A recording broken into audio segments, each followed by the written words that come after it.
Boris Johnson might have been forgiven for thinking that the biggest dilemma he inherited from Theresa May would be how to resolve Brexit. But a second straggler from the May era has reared its head to disrupt the post-election serenity. How the Prime Minister chooses to deal with it may have long-term effects as important in their own way as Brexit to the UK's future path.When the question of whether to include the Chinese-owned telecommunications giant Huawei's offering within the UK's 5G infrastructure network first arose, it sparked cabinet chaos.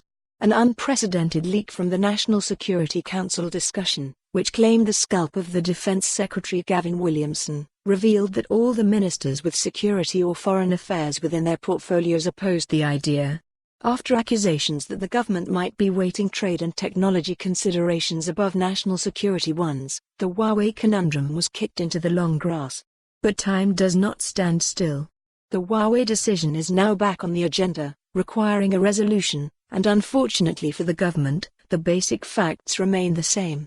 Huawei enjoys a head start in the provision of 5G services, thanks to the massive subsidies it has received from China to ensure that it is a market leader in the information pathway of the future.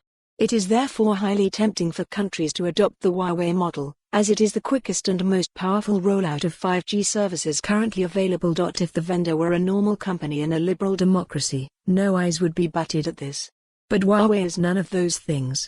It is a state champion of an oppressive regime that requires, through the 2017 National Intelligence Law, Chinese companies to cooperate with the intelligence services, and which has already used Huawei technology to enforce repression of Uyghurs and other minorities in Xinjiang province.